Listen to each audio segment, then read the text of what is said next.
All right, trig homework 14 starts off with some polynomial long division.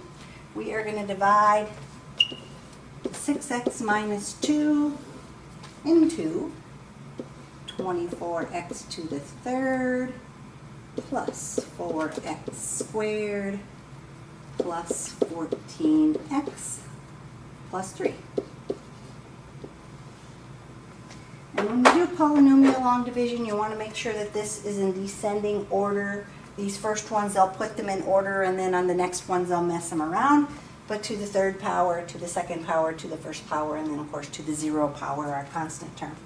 So what we want to do is we want to figure out what times this leading term, the 6x, will give us the leading term here, 24x to the third. So I would have to take 6 times 4 to get 24. I'd have to take an x times an x to the second to get x to the third. I am then going to multiply that by both terms in front here. So 4x squared times 6x should match up, give us the 24x to the third.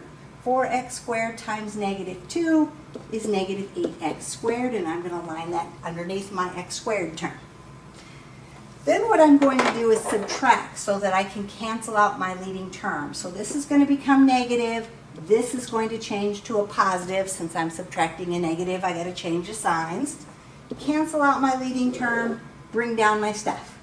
So 12x squared plus 14x plus 3. Then basically I'm just going to repeat the process. What times 6x will give me 12x squared?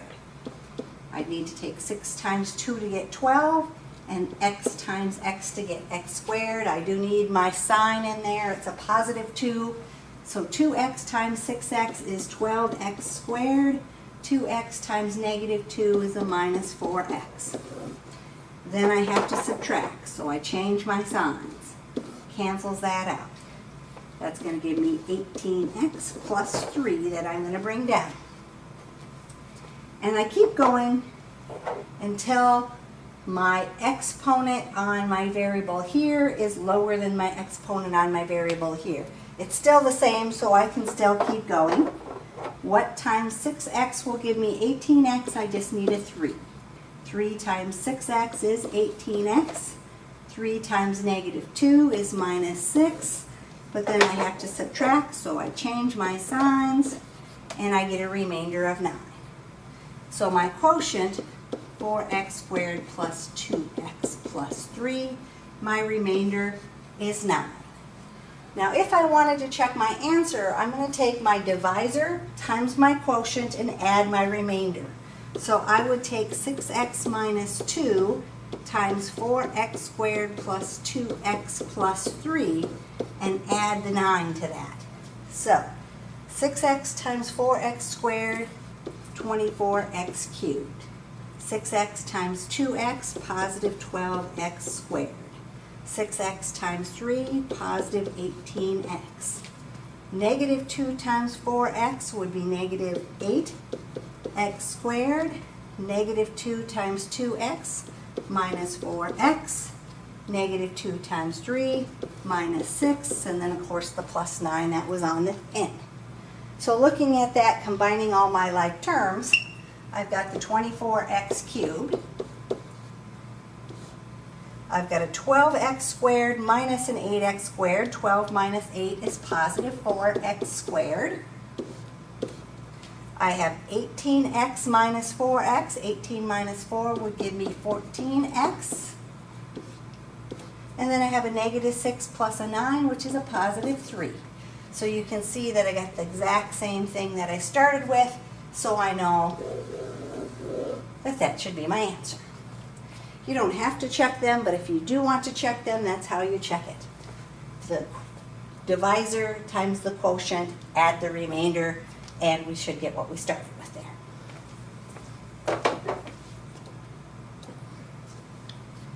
So the second one, if I'm going to do my long division there, I'm taking 5x minus 1, I'm dividing it into 15x to the third plus 17x squared plus 11x plus 6. So what times 5x gives me 15x cubed?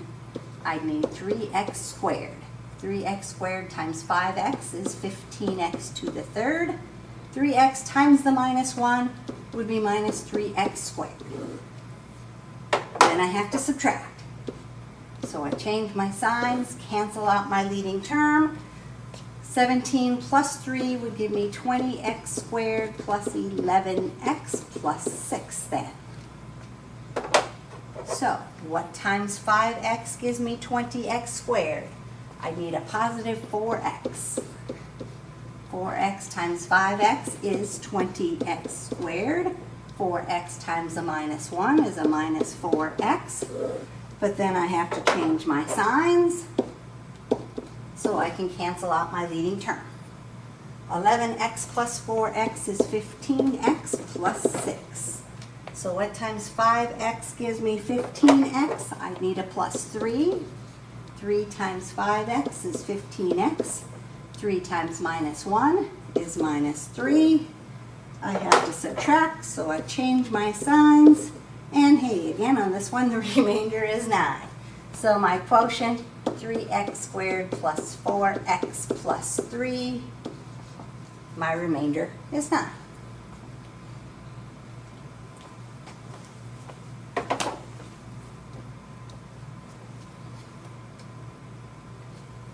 The third one, we are going to take 5x squared plus 6x and divide it into 15x to the third plus 28x squared plus 7x minus 8. So, what times 5x squared gives me 15x to the third? I just need a 3x. 3x times 5x squared is 15x cubed. 3x times 6x is 18x squared. Then I have to subtract. So I change my signs. 28 minus 18 would give me 10x squared plus 7x minus 8 then. So what times my 5x squared would give me 10x squared? I just need a plus 2. 2 times 5x squared is 10x squared. 2 times 6x is 12x. But then I have to subtract. 7 minus 12 would be negative 5x minus 8. Now, since my exponent on my remainder is lower than my exponent on my divisor, I can't go any farther than that. All of that is my remainder. So my quotient is 3x plus 2. My remainder is negative 5x minus 8. And again, just for fun, if I wanted to check that one, I would take 5x squared plus 6x times 3x plus 2, and then I'd add my negative 5x minus 8, so I'm just going to put that in on the end, and then I'm going to FOIL this part out. 5x times 3x is 15x to the third. 5x squared times 2 is 10x squared. 6x times 3x is 18x squared. 6x times 2 is 12x, and then I'll bring down my 5x minus 8, which was my remainder. So combining my like terms, I've got 15x to the third. 10x squared plus 18x squared is 28x squared.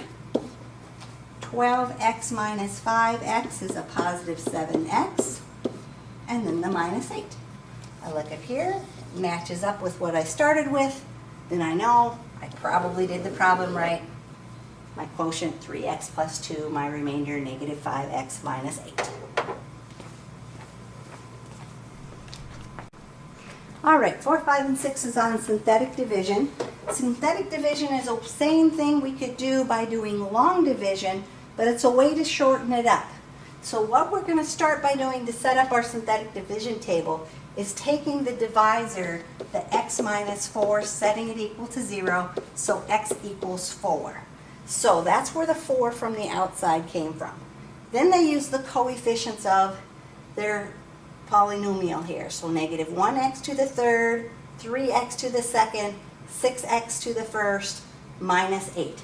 If they skipped a term, they would put a 0 in its spot so that they have something for every term. in descending order. 3, 2, 1, my constant term.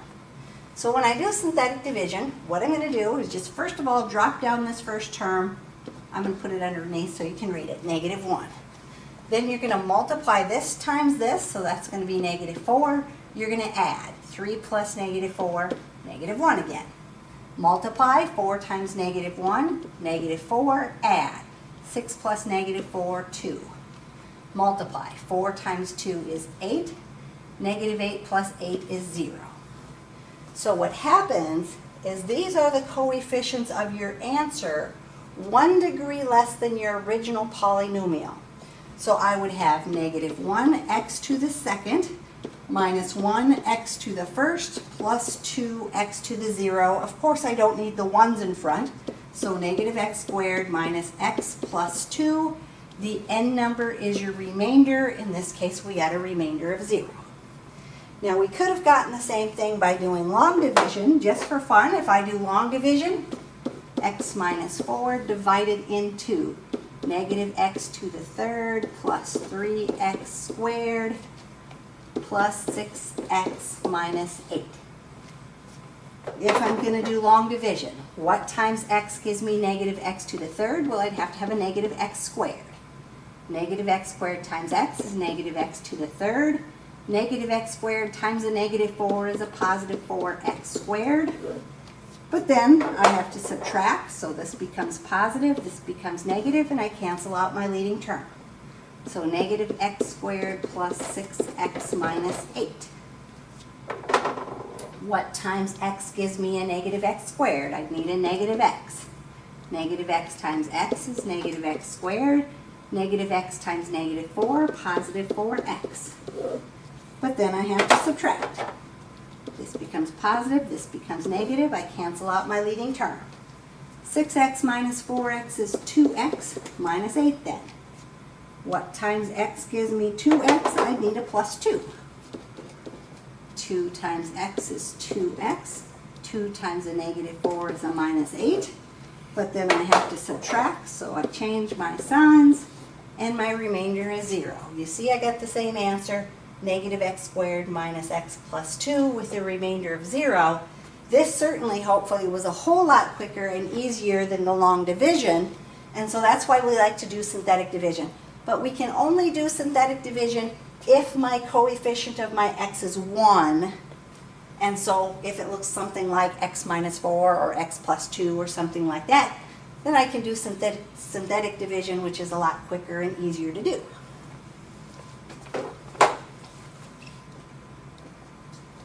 So on number 5, my little box disappears there. Again, you can see they set this equal to 0, so x would have to be -2. Coefficients 3x to the third, 7x squared. There are no x's, so they put a 0 in there, minus 1. So I'm going to drop down my first term, which was the 3.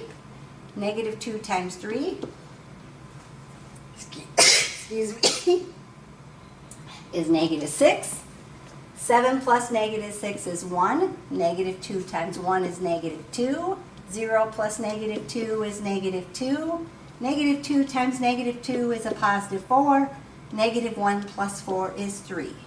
So this was to the third. This will be 1 degree less, so 3x squared plus 1x, which is x, minus 2, with the remainder of 3. And just like on those other ones where we did long division, if we wanted to check it, we could do long division, or we can just take our divisor times our answer. X plus 2 times 3x squared plus x minus 2, and add our remainder of 3. X times 3x squared would be 3x cubed. X times x is x squared. X times minus 2 is a minus 2x. 2 times 3x squared is 6x squared. 2 times x is 2x. 2 times minus 2 is minus 4, and then of course add my remainder. So combining my like terms, I've got 3x to the third. I have an x squared plus a 6x squared, which would be 7x squared. Squared plus 6x squared. Then I have a negative 2x and a positive 2x. Those are going to cancel. Negative 4 plus 3 is a minus 1. So you can see we got 3x cubed plus 7x squared minus 1. Everything checks out all nice and neat. And so that would be my answer.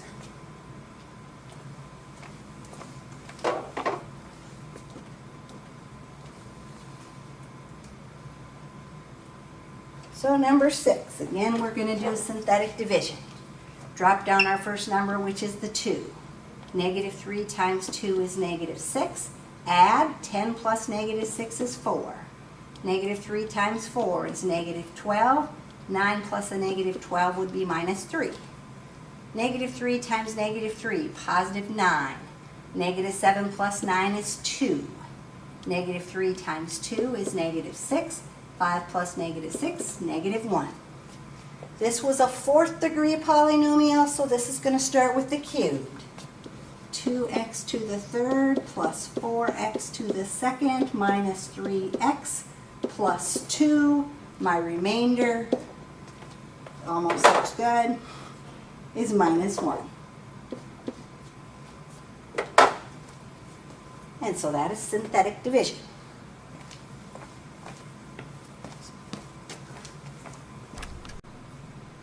All right, 7, 8, and 9, we are doing a word problem on combined variation. We have direct variation or joint variation, it's the same thing, and we have inverse variation. So when we did direct variation, we set it up as a fraction. If it varied directly, we'd had x over something. If it varied inversely, we set it up as a multiplication.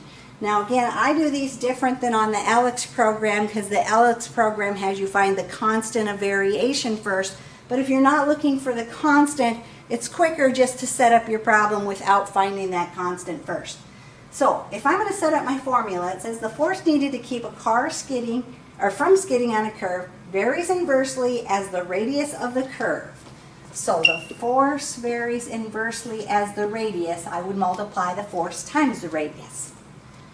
And jointly as the weight of the car and the square of the car's speed. So jointly is the same thing as directly, the weight of the car and the square of the car's speed.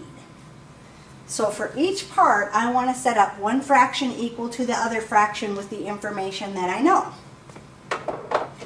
So it says suppose that 200 pounds of force keeps a 3,200 pound car, that's my weight, from skidding on a curve with a radius of 400 feet at 25 miles an hour. There's my speed was squared. Then I'm going to do the other part. What force, so I'm trying to find F, would keep the same car from skidding on a curve of a radius of 550 feet, same weight, at 55 miles an hour. So I need to solve that for F. So if I'm going to solve that for F, I'm going to multiply by those two things, I'm going to divide by that. So I'm going to have 200 times 400 times 3,200 times 55 squared over my 3,200 times my 25 squared times my 550, right? So I'm going to multiply by those, divide by that, it's going to end up on the bottom. Now just to shorten up my calculator, where since I have that both on the top and the bottom, I can go ahead and cancel. And then since I'm going to use a calculator, I'll just leave the rest like it is. Find my calculator here. So I am going to take 200 times 400 times 55 squared, and then I'm going to divide that by, and I'm going to use parentheses since I have more than one thing on the bottom. So divide that by parentheses, 25 squared times 550. close my parenthesis, and I get 704. So 704 pounds of force. So here it took 200 pounds of force. Here it's going to take 704 pounds of force. Part of it, I'm driving faster, so I need more force. So when you do that, what I did here is I figured out the top number, I divided it, and then put parentheses around the bottom. You could figure out the top number, figure out the bottom number, and then go ahead and divide your answers. That would also work.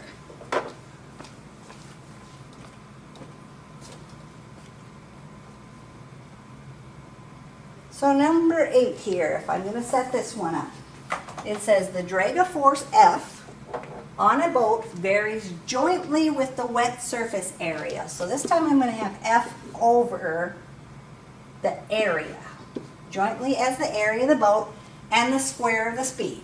So S squared. We don't have any inverse variation, just joint variation on this one.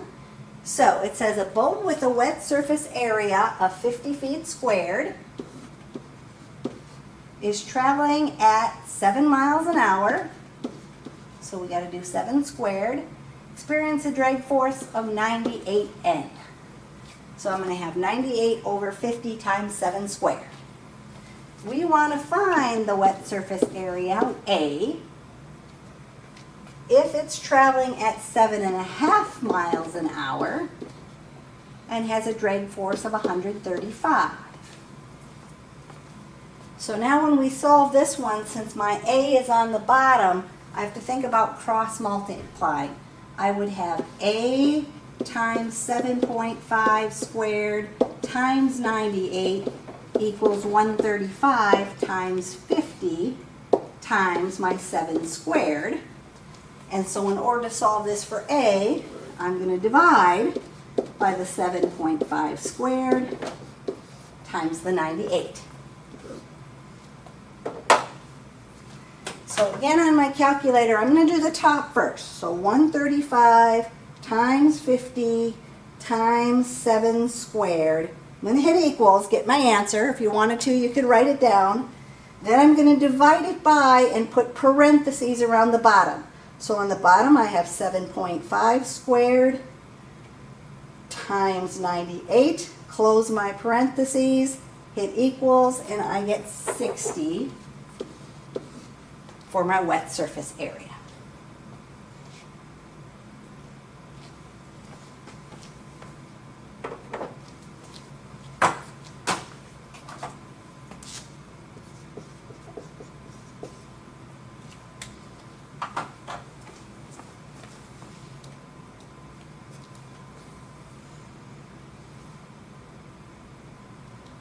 So number 9, this one says the volume of a fixed amount of gas varies directly. So I'm going to have it over the temperature, varies directly as the temperature, and inversely as the pressure. So it's going to be times the pressure. Directly as the temperature, so I divide by the temperature, inversely as the pressure, so I'm going to multiply by the pressure. So suppose that V is 42, when T is 84, and P is 8. Find the pressure when my volume is 74 and my temperature is 185. So since this one has the P on top, I can just multiply the 74 down here and the 185 up there to solve that for P.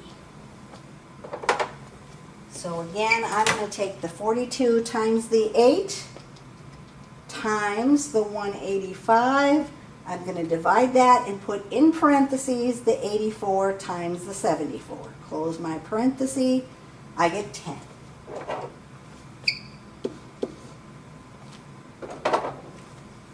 So direct variation, you divide by that variable, direct or joint. Joint just means there's more than one. And inversely, we're going to multiply by that variable. And then we fill our values in and solve it as we need to solve.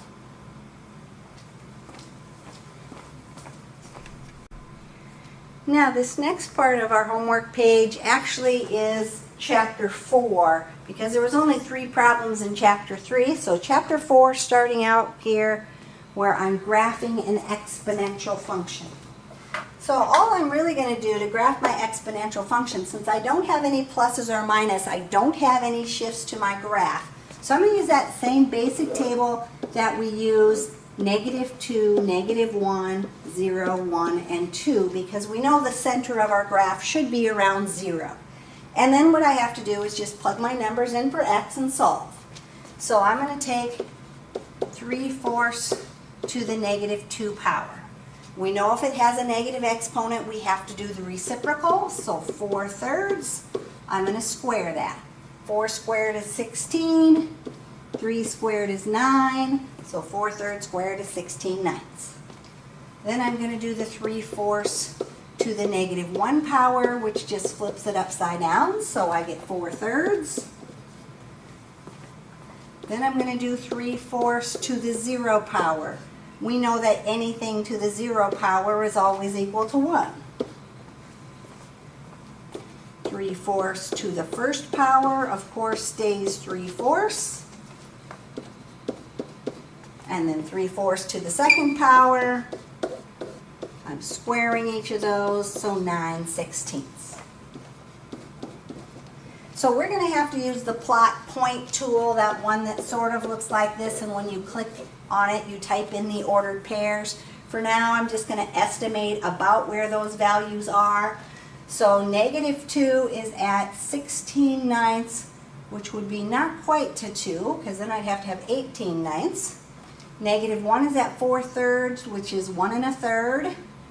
0 is at 1. 1 is at 3/4. And then 2 is at 9/16, which would be a little lower yet. Now, one other thing we have to add to our exponential function is what's called an asymptote.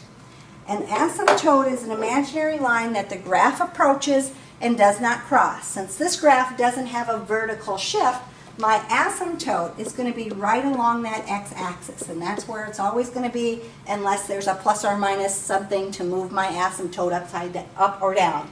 When I hit the graph button, then what's going to happen is this graph is going to come up here, it's going to curve down through those dots, and then it's going to kind of level off right there along that x-axis, and my graph will look something sort of like that.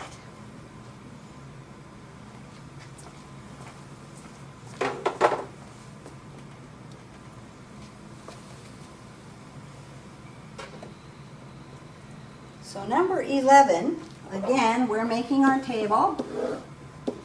We're going to use -2, -1, 0, 1, and 2. And we're putting in our values, so we're going to have 1/2 to the negative, and then we have -2. Well, if it's to the minus a -2, it makes it 1/2 to the +2. 1/2 times 1/2, 1/4. Same thing, I'm going to have 1/2 to the -1, which makes it to the first power, which makes it 1/2.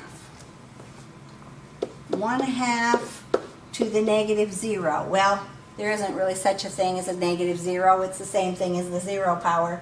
Anything to the 0 power is 1. 1/2 to the -1 power. Well, since it's -1, it's going to flip 2/1, which is 2.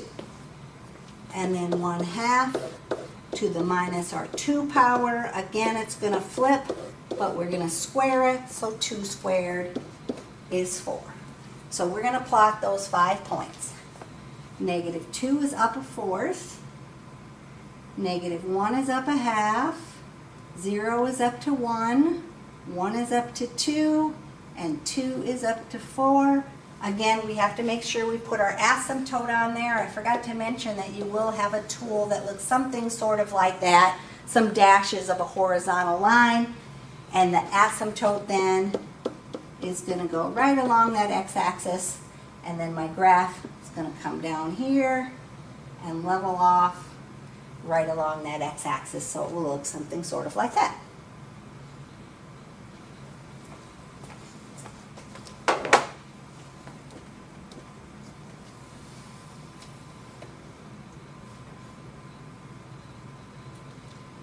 number 12 then, same kind of thing. I'm going to make my table using -2, -1, 0, 1, and 2, plugging those in. So I have -2 to the -2 power. Now notice there are not parentheses. I have to do the exponent first and apply the negative. So it's like you would have this if I had parentheses. I've got to do this part first. 2 to the -2 power, I'm going to flip it. 1/2 squared is 1/4, so I'm going to have the negative in front, minus 1/4 then. So -2 to the -1 power. By the way, if you used your calculator, you'd use the caret key. -2 to the -1 power should give us a -1/2. -2 to the 0 power. 2 to the 0 power is 1, but I got the negative in front, so -1. -2 to the first power, going to stay -2. And -2 to the second power, I square the 2, which is 4, and then apply the negative, so -4. So -2 is at -1/4, -1 is at -1/2, 0 is at -1, 1 is at -2, and 2 is at -4. Again, I've got to put my asymptote right along that x-axis. So this one's going to come here, and then level off and look something sort of like that. So on an exponential function that doesn't have any adding or subtracting on the end, my asymptote's always right along the x-axis. 13, 14, 15, we are now translating a graph that does have adding or subtracting in it. So that means I'm going to move my graph, just like I moved my graph before. It doesn't matter, I'm just going to look here, if it's in with the x plus 1 equals 0, so x is going to equal -1. That means it moves it to the left one place. This number here is the up or down. If it's negative, it's going to move it down. So what we're going to do is we're going to use that little hand tool. We're going to move it to the left one and down one, which means it's going to drop it right there. And then it's just going to redraw your graph where you dropped it off. But same horizontal and vertical shift that we had before. If it's with the x, we want to set it equal to 0 and solve it because it's going to end up moving the opposite direction. If it's on the end, moves it up or down. Positive up, negative down.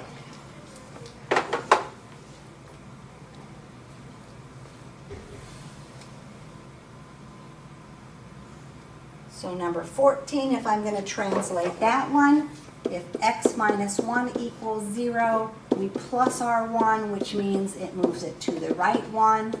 The minus 3 means it moves down 3. So we're going to grab our point, move it to the right one, and 1, 2, 3 down, which means it's going to be right here at 1, -2, and then our graph is going to redraw something sort of like that.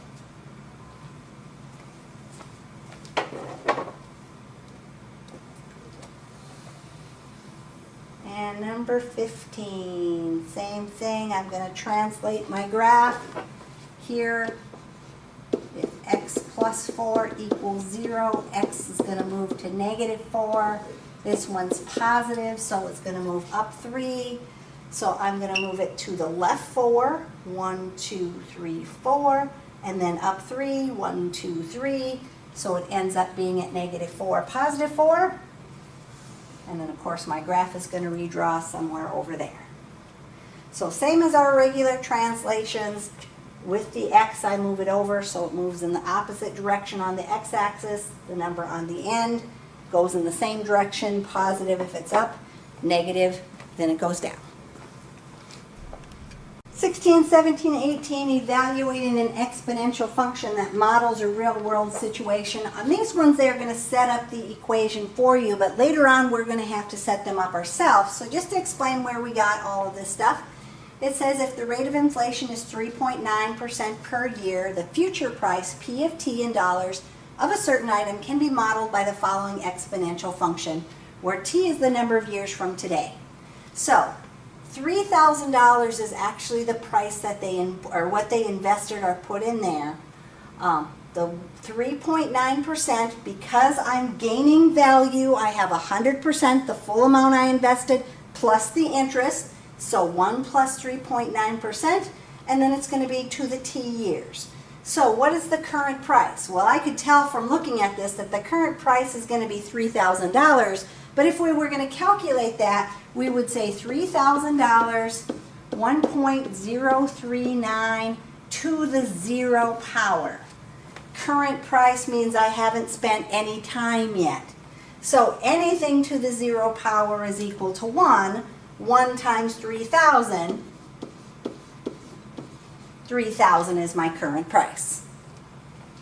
If I want to then calculate the price 8 years from now, I'm going to do my 3,000, 1 plus 0.39 to the 8th power. So on my calculator, I'm going to use the caret key. And I'm just going to put it in like that, make that look like 3,000. So plugging that into my calculator.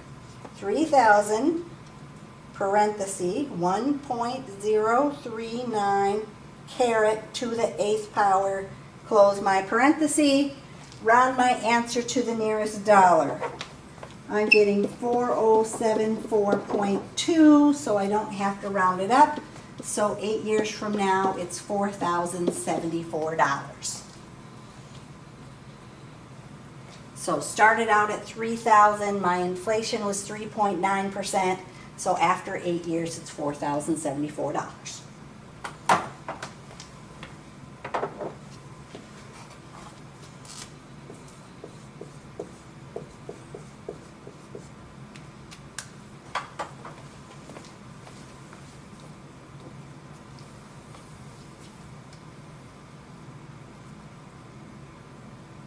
Number 17 then. It says the radioactive substance uranium-240 has a half-life of 14 hours. The amount of the sample of uranium-240 remaining in grams after T hours is given by the following exponential function. So what they started out with was 1,200 grams. I'm doing half-life. I could put 50%. It's maintaining 50% of its value or half its value every 14 hours. So for one half-life, it would be 14 over 14. 14 14ths is the same thing as one half-life. In this case, we're going to do 11 hours and 60 hours. So we're going to do 1,200, 1/2 to the, and here's where we have to be careful on the calculator. We have to put parentheses around that fraction because otherwise it would do the to the power and then divide. Following the order of operations, we do exponents before dividing. So we're going to do 11/14, and you can either use the fraction button or if it's easier, the division button. Either one works, the fraction or division.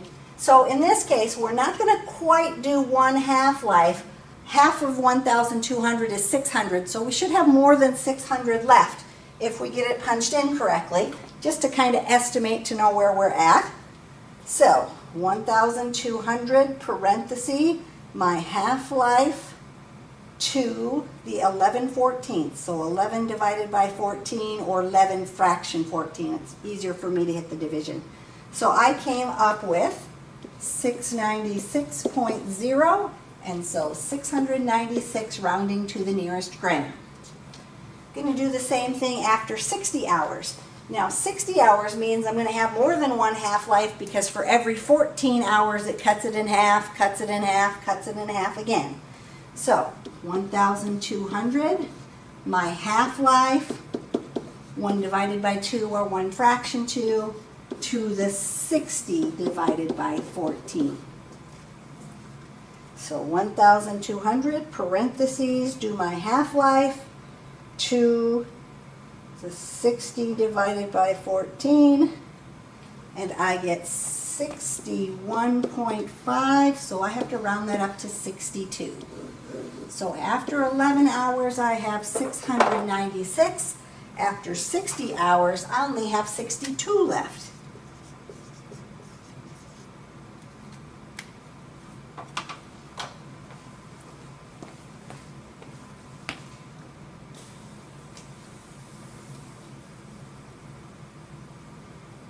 number 18 going to be doing the same kind of thing. They're doing half-life again. The radioactive substance cesium-137 has a half-life of 30 years, so every 30 years it cuts it in half. The amount AFT in grams of a sample of cesium-137 remaining after 2 years is given by the following exponential function. Again, here we're starting with 621 grams. We're doing the half-life, and then we have the time over 30 years because that's what our half-life is, every 30 years. So after 20 years, we're not quite going to do one half-life because a half-life is 30 years. 621, my 1/2 to the 20 out of 30. So 621 times 1/2 to the 20 out of 30. And I get 391.2. So 391 would be my answer to the nearest gram. Right? We didn't quite do a half-life. We got a little more than a half left. After 50 years, that means we did more. We did one half-life plus a little longer, so we should be more than half. So 621, half-life, and 50 out of 30.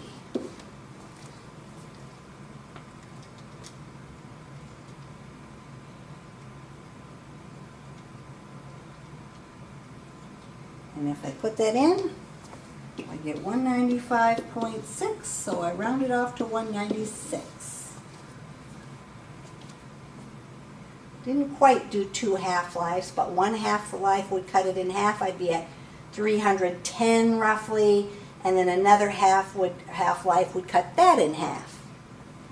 So 195.6 rounds off to 196.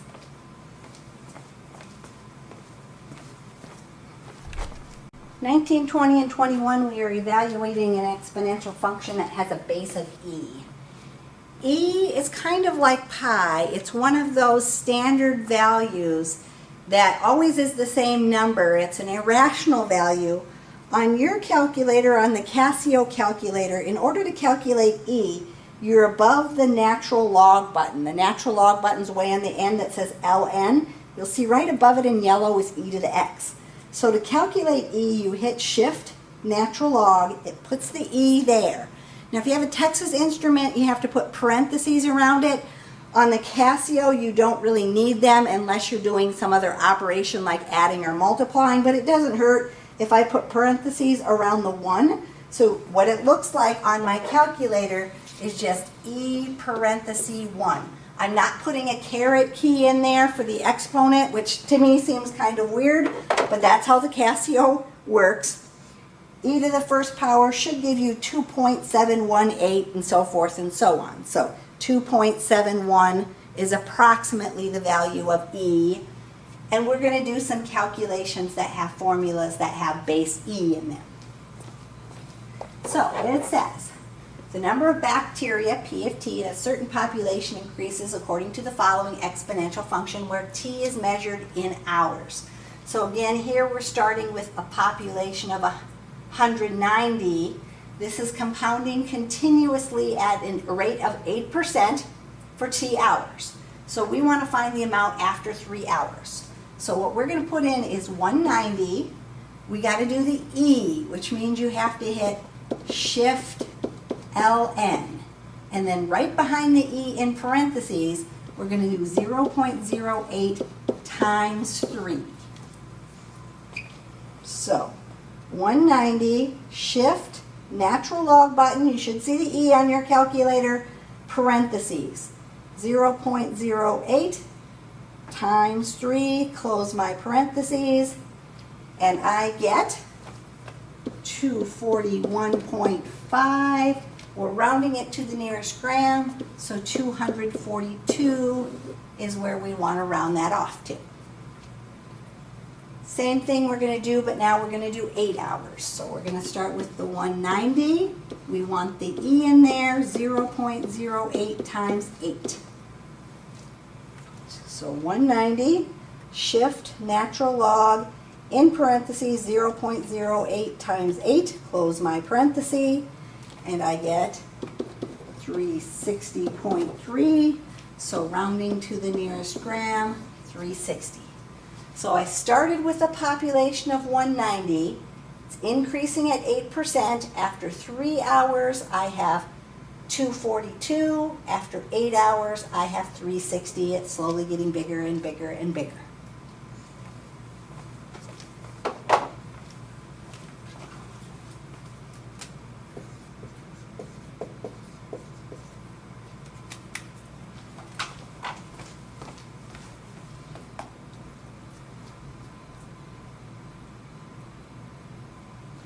Number 20, it says, suppose that the velocity v of t in meters per second of a skydiver falling near the Earth's surface is given by the following exponential function, where t is measured in seconds. So, 54, 1 minus e to the negative 0.24 t. The initial velocity is when your time is 0. So I'd have 54, 1 minus e, and then in parentheses, the negative 0.24 times 0. And so I have to close my parenthesis for the e, close my parenthesis for the regular set of parentheses that's on there. Well, this is going to give me 0. E to the 0 power, or anything to the 0 power, is 1. 1 minus 1 is 0. 1 minus 1 is 0, and 0 times 54, still 0. If I'm a skydiver and I haven't even jumped out of the plane yet, my velocity is going to be 0. Now, just for fun, let's punch that into our calculator and see that we get the same thing. So, 54 parenthesis, 1 minus, shift, natural log to get the e, parenthesis, negative 0.24 times 0, close my parenthesis for the e, and close my parenthesis for my other parenthesis, and if I hit equals, indeed, I get 0. The skydiver hasn't even left the plane yet. After 5 seconds, 54, 1 minus e to the negative 0.24 times 5. Now this one we'll have to round off, so of course we have to use our parentheses. It doesn't come out nice.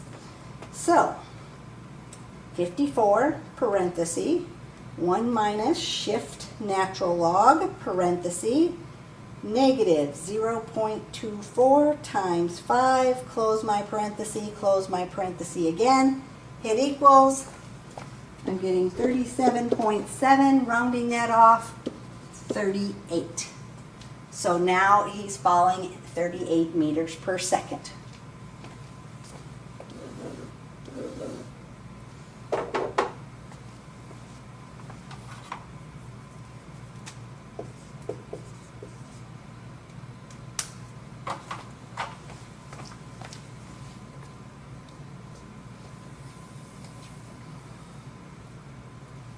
And then the last one, we have this crazy fraction. It says, a species of animals is discovered on an island. Suppose that the population size p of t of the species can be modeled by the following exponential function, where t is measured in years. And so first of all, we want to find the initial size of our population by putting 0 in for the time. So we're going to take 400, and since we have to divide that by a whole bunch of stuff, we either have to calculate the bottom of the fraction first, or we have to put it in parentheses. So 1 plus 7e, and then again parentheses around, are negative 0.1 times 0. So if we figure that out, 400 divided by parentheses, 1 plus 7, shift, natural log, parentheses, negative 0.1 times 0, since I'm doing the initial, parentheses, and I get 50. My initial population is 50. This would give me 0. E to the 0 is 1. 1 times 7 is 7. 7 plus 1 is 8. 400 divided by 8 gives me 50. It was just as easy to use my calculator. After 8 years, the only thing we're going to change is the 0 to 8. So 400 divided by 1 plus 7e, parentheses, negative 0.1 times 8. close my parentheses up. So 400 divided by parenthesis 1 plus 7 shift natural log parenthesis negative 0.1 times 8, close my parenthesis, and I get 96.4, so 96 would be my population after 8 years. So initial population size when it was discovered was 50. 8 years later it was up to 96.